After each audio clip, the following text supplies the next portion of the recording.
John chapter 13. I'm thankful for your presence. I just have to acknowledge them. I love to sing. I can't sing worth a flip, but I love to sing. I enjoy doing it. I know I'm no good at it, and I'm really a bit envious of people who are good at it, just to be honest with you. But thank you for using your talents. Thank you for using what the Lord gave you.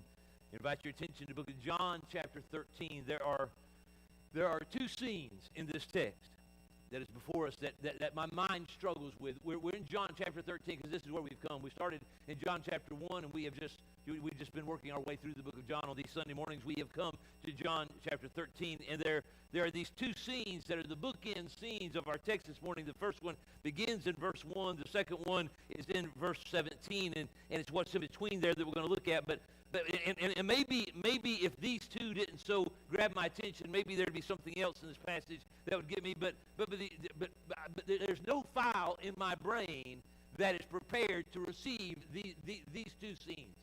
The first one is how the text begins.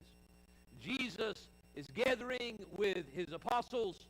It's the Lord. It is the Passover. They're gathering in the upper room. He's going to have a meal with them.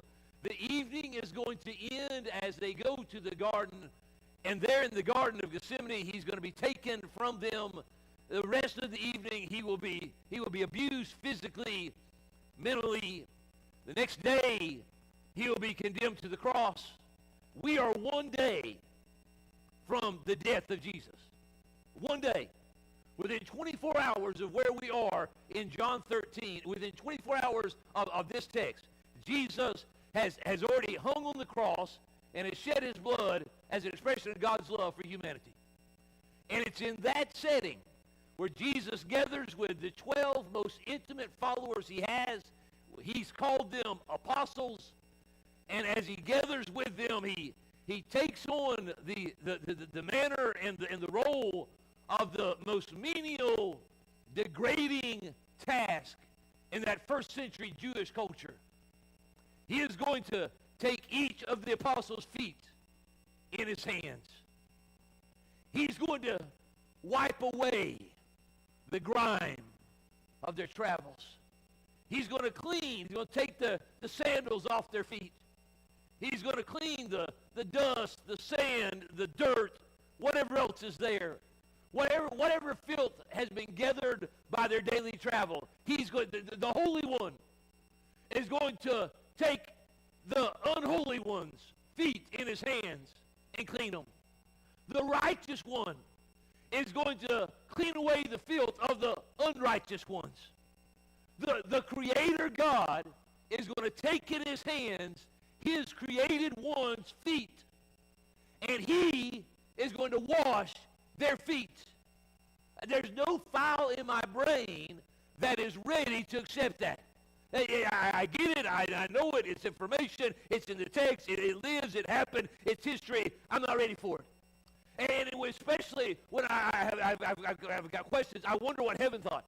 I wonder what the host of heaven thought as they look down, and the one whom they sing holy, holy, holy about is the one that is taking and washing the filth away from the feet of his followers. I also wonder, we know when we come to the scene, Judas has already had a meeting with those that desire to remove Jesus from the scene. Those who are looking for some way to eliminate Jesus. They want to take him privately. They don't want to take him in front of the crowds. They don't want to riot. They want to catch him somewhere where there's a limited amount of people and take him. And Judas has already made an agreement that for a sum of money, he will at a convenient time let them know where Jesus is. He's already done that.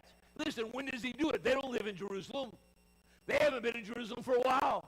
They've just come to Jerusalem for the Passover. They've just been here a few days, and they've been here less than 7 days.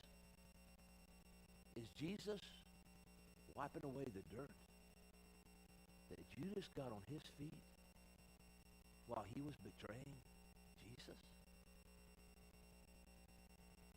There's not a file in my brain that can receive that. I'm overwhelmed. Then there's the other bookend. Come to the end of our text today, And Jesus starts talking about happiness. He's one day away from being dead. In 24 hours, his body will have already been taken off the cross, laid in the tomb. And Jesus is going to talk about being happy. It just doesn't seem to fit very easily for me. I mean, you get that it's not, from our perspective, not a happy occasion. There's an injustice that is taking place. There's this betrayal that's beneath the surface. Judas has already had a meeting with the enemies of Jesus. There's already a verbal contract for this much money. I will do this service. I will get you, Jesus, in a place where there is nobody. And he's going to do it, by the way. He's going to do it. He's going to lead them to the garden where there's no one but Jesus and 11 of the disciples, and he's going to be the 12th one leading the enemies of Jesus, take them captive. I mean, you get, and Jesus is talking about being happy. I've got questions. Perhaps you do too. The good news is that the text provides some of the answers to some of our questions. At least these.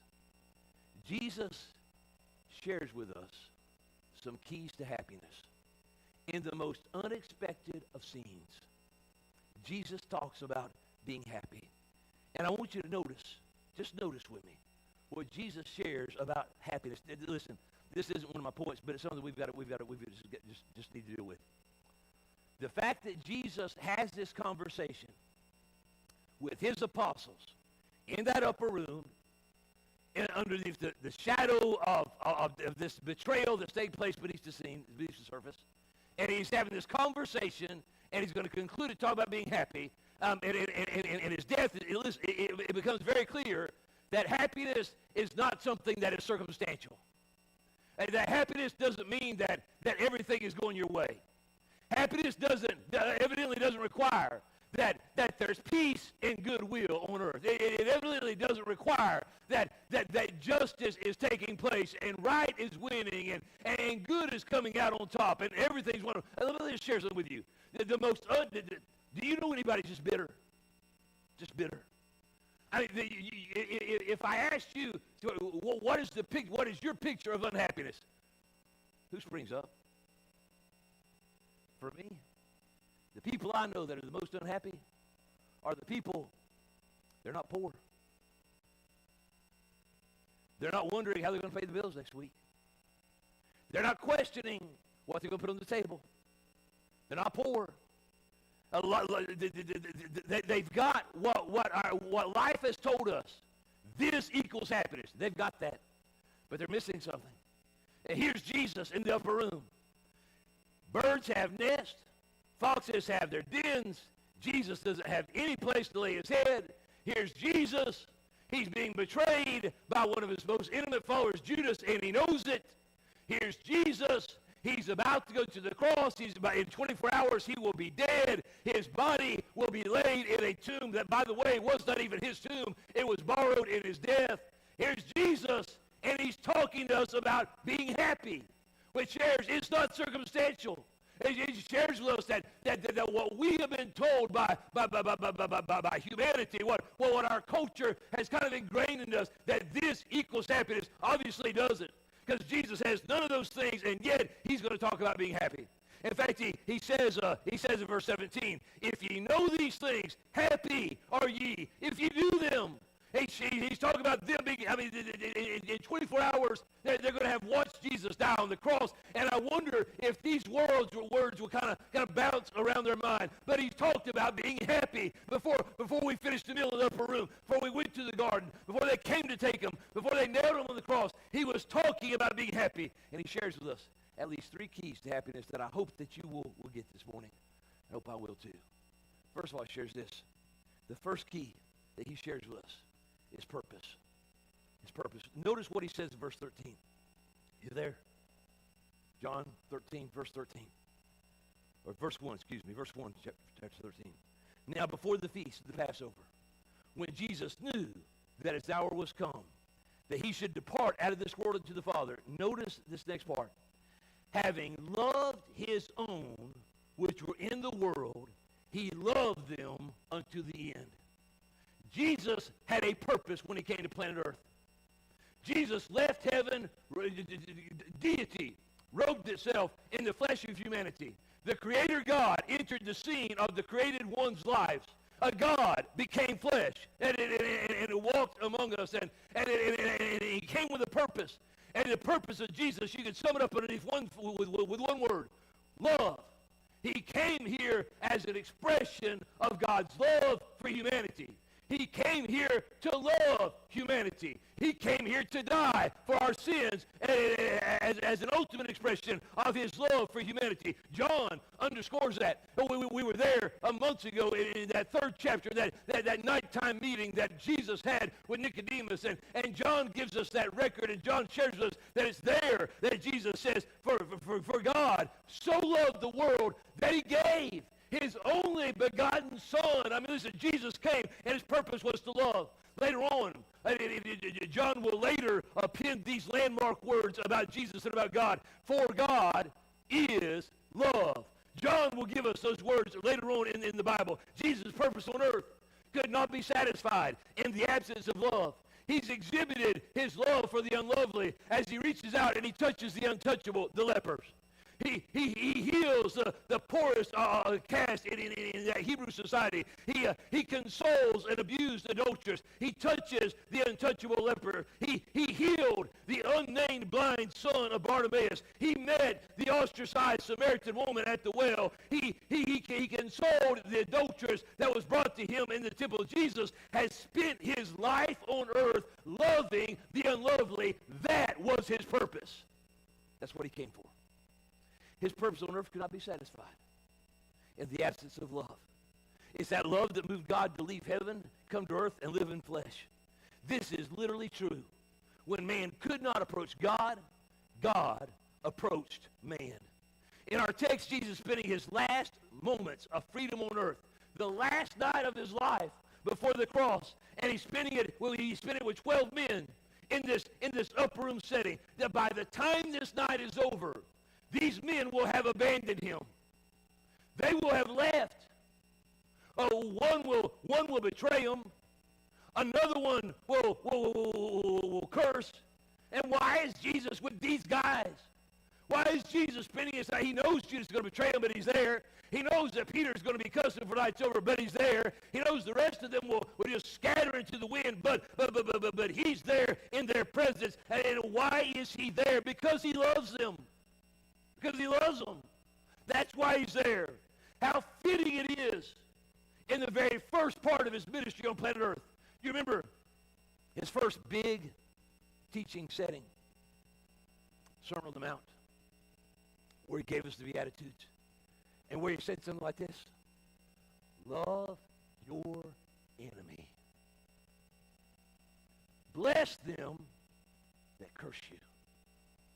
Do good to them that hate you. Pray for them that despitefully use you and persecute you. It shouldn't surprise us, therefore, that we come to Jesus last night of his life before the cross, and he's living out what he taught there on the Sermon on the Mount. Judas is there. He's loving them. Judas is going to be involved in the blessings of the Passover. He's blessing them. He's doing good to the one who hates him. He's even going to pray for these men who are going to abandon him before the night is over. He came to love. A bird cannot be happy without singing. A fish cannot be happy without swimming. A mother cannot be happy without cooing to her child. And could a Christian be happy without loving others like Jesus has loved us? And I'll tell you, you may be a child of God and you may be living a life, but you cannot be happy as a child of God if you do not learn how to love others. Can't do it. A key to happiness is understanding we've got a purpose. And our purpose on planet Earth as God's children includes loving others. And you may say, not everybody in my world is lovely. Welcome to God's world. We're not lovely either. He loves us. You might say, but if I love people, somebody will abuse me, mistreat me, take advantage of me. Did you not get the part that Judas is in the room? But if I love them, maybe if I'm there when they most need me, that they may not be there when I most need them. Exhibit A, the apostles. I mean, listen, we can squirm, we can wiggle, but what we cannot do is change what the Bible teaches. Jesus' life, his ending, the middle is consistent with the beginning. Love your enemies. Here we are, the last night of his life on planet Earth before the cross, and he is loving his enemies. That's his purpose. That's what he lived for. You want to be happy?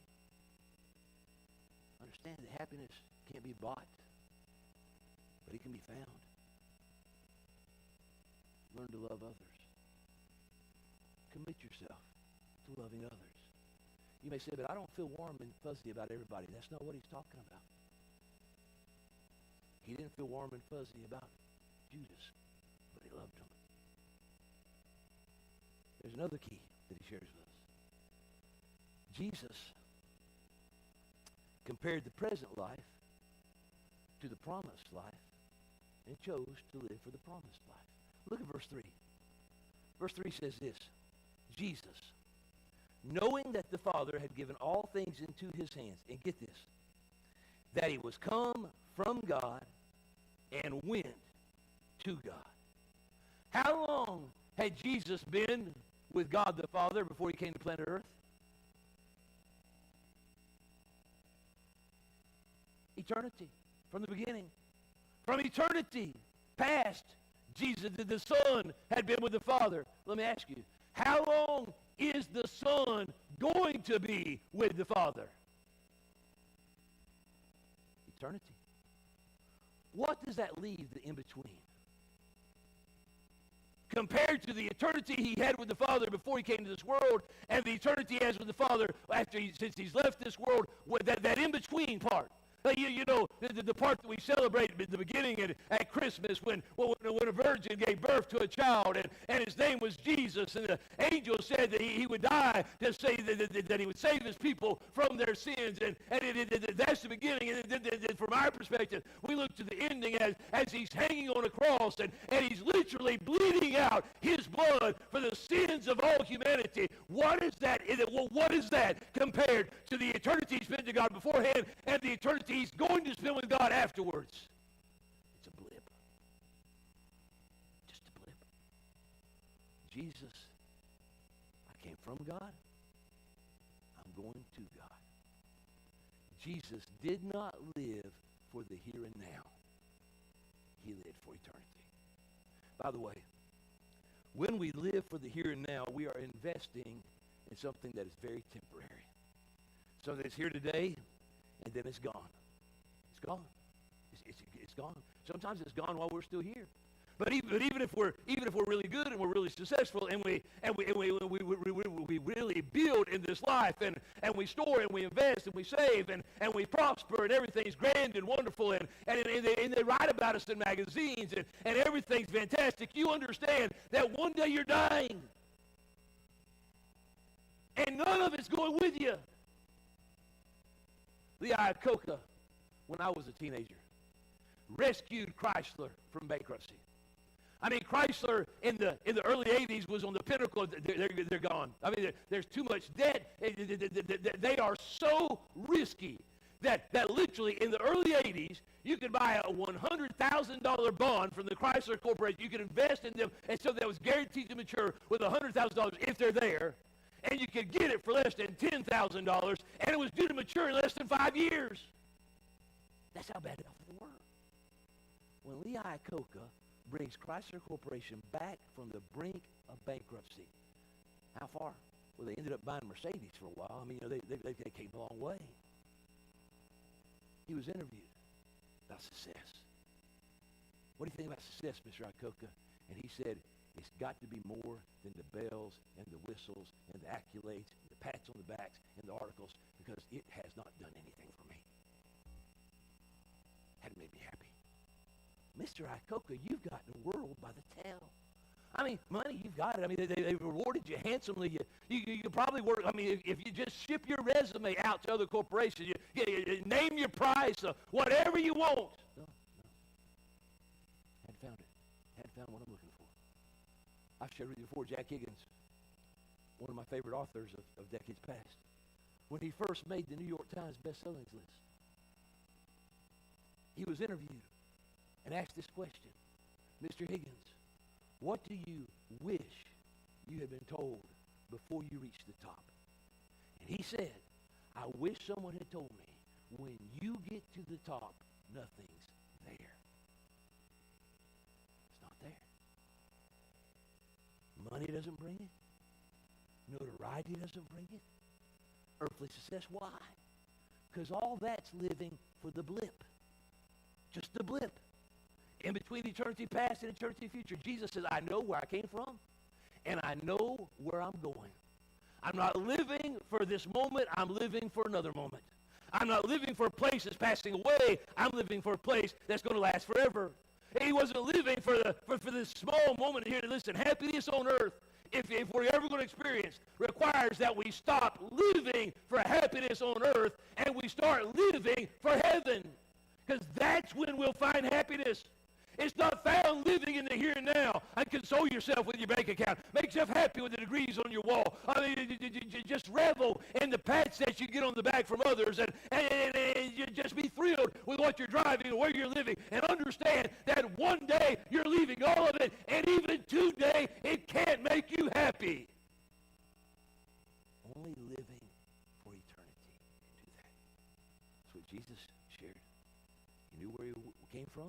He knew where he was going to. Wasn't living for planet Earth. He was living for eternity. One day, that's all we'll have. Eternity. There's another key. Verse 12.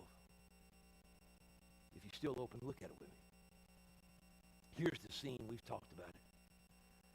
So after he'd washed their feet, and they'd taken his garments, was set down again, he said unto them, know you what I've done unto you? Do you know what I've done? Do you know when I had your feet in my hand, and I was washing away the grime, and I was demeaning myself. When I was doing what the lowest household servant would be required to do. Do you know what I was doing? Ye call me Master and Lord. And you say, well, for so I am. If I then, your Lord and Master, have washed your feet, ye also ought to wash one another's feet. You can read it again. He said it. I've given you an example that ye should do as I have done to you. Verily, verily, I say to you, the servant is not greater than his Lord, neither is he that is sent greater than he that sent him. If ye know these things, happy are ye if ye do them. The enemies of Jesus thought they could rid themselves of Jesus by killing him. What they didn't know is that Jesus had perpetuated his example in the lives of others. I mean, Jesus said, guys, did you get what just took place? I mean, I just took the water, I took the rag, I took off my outer garments, I took on the attire of a lowly household servant, I took your dirty feet in my hand, and I washed it. Guys, did you get what I did? Because what I did is I served you. I ministered to you. I, the Creator God, ministered to you, the created ones. I, the righteous one, ministered to you, the unrighteous ones. Did you get what I did? Go do it. Go do it. You say, wash feet? Maybe. Or how about loving somebody that no one else loves? How about feeding the hungry? How about reaching a hand out to somebody who needs a handout? How about caring for somebody whose heart is broken? How about just for a moment, getting our eyes off of ourselves and start seeing somebody else and serve them? That's what Jesus did. And if Jesus, our Master, our Creator God, was willing to serve someone else, I don't have any excuses. I don't have any. I mean, I can't say, oh, no, not me. I mean, that's somebody else. Surely we have somebody around here. No, me and you, all of us, serve somebody. You may say, it's a little bit degrading to do that for somebody. Do it. It was degrading to wash feet. You might say, but I don't even really like them. You really think that Jesus liked Judas? I know he loved him. Do you think he liked him? Do you think Jesus looked at Judas and said, there are some admirable qualities in that fellow? But he served him. He served him. The Jesus who told us, love your enemy, took his enemy's feet in his hand. And he cleaned it. You want to be happy? Don't live for you. Live to serve somebody else. In the aftermath of World War II, France was a mess. Defeated by the Germans, occupied by the Germans, abused by the Germans, they were a mess. And while Parliament, in the aftermath of the war, while the French Parliament was arguing about details, winter had come. And the poor were dying. In the aftermath of a war without farming, without producing, without food, those who had something. Those who didn't have had nothing, and they were dying. One man started a movement. And he went in that community, and he started inviting the poor and the homeless and those who would starve if somebody didn't help them somehow. And he formed an army. And they went out into the streets and the alleys, the back roads, the trash cans, and they gathered bottles. You see, we put stuff in plastic. There was another generation that put stuff in glass. In fact, when I was a boy, you could gather Coke bottles and turn them in and get a nickel for every one you turned in. And you might say, I wouldn't turn one in for a nickel. Oh, you didn't grow up where I grew up. You turn one in for a nickel.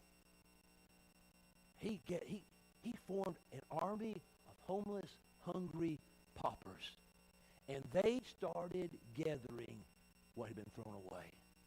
And they made a business out of cleansing and returning those bottles back into service. And then they moved on from that, and they began to gather up bricks as bricks were being tossed from cities that had been bombed and buildings that had been destroyed. They started just gathering bricks that were just laying there, and lo and behold, they started building stuff. And suddenly the society of the poor had become something else. And fast forward into the future, and the man that started the movement was really burdened, because he said, you know, we had this movement where we reached out to folks that were worse off than I took the worst and said, find somebody that's even worse than you and go serve them, go minister to them, go help them. Here, we're going to gather these bottles, we're going to take the money, and we're not going to spend it ourselves, we're going to spend it on those who are even worse than we are. And he says that it's grown, but the problem is we're running out of poor people in France. We're running out of poor people in Paris. So he ended up in a leper colony. And he said, I have finally found some people that are worse off than we are. And we're going to serve them. We are going to make it our mission to serve these lepers. Do you get it? Happiness isn't found in feathering your nest. Happiness isn't found in investing in this blip between eternity past and eternity future. Live beyond that. Jesus perpetuated his love in the life of those men. They put Jesus on the cross the next day and put him in a tomb before the night fell. And they thought that they had rigged themselves. What they didn't know is that Jesus had perpetuated his ministry into the lives of 12 men. Make that 11. And they were going to turn the world upside down. One day, you're leaving. And it really is a question that needs to be asked. What are you leaving behind? Are you investing in somebody today? And showing them how to serve your God. How to minister to others. How to love people who aren't very lovely. So that when you're not here, what you've lived for lives on in somebody else. That's what Jesus did. And he comes to the end of it. It's his last night with those guys. And he says, you want to be happy? Do this. Do it. You know what I find interesting? The King James translators chose the word happy. Some other translators chose the word blessed. There's synonyms in this case. You want to be blessed? Serve somebody. You want to be happy? Serve somebody. You want to be miserable? Make it about you. You'll be miserable. Would you stand for a moment? I ask you to bow your head. Because I do not know where you stand with Jesus. I don't know if you're a child of God or if you're on the outside of the family looking in. I don't know if you're a child of God who could say, you know, if I walked away from it all today, if it all came to an end for me today, I'm happy. I'm happy. I've loved. I've loved others just like he loved me. I've lived. Not for the here and now. I don't have to be worried about what I'm leaving behind because I'm going to what I've been living for. And what I'm leaving behind are the lives of others who God has let me touch with his love the way somebody touched me with his love. Could you say that? If you want to be happy, anything else is just spinning the wheels. Anything else is just a wasting of time. Jesus shared with us. In the less desirable circumstance of the upper room on the eve of the crucifixion, he shared with us. Here's how you can be happy. Father God, we pray that we would let your Spirit speak to us. That we would shove aside the other voices, the other concerns, and invite you to speak. And Lord, if you speak to us, if you guide us to change who we are, how we live, who we're living for, what's important in our life, I pray, Lord, that you would find us to be obedient. Lord, just change us. Lord, one day we're leaving this behind. Help us live in the here and now for where we're going to live for eternity. We ask these things in Christ's name. Amen. What are we going to sing? Page 3.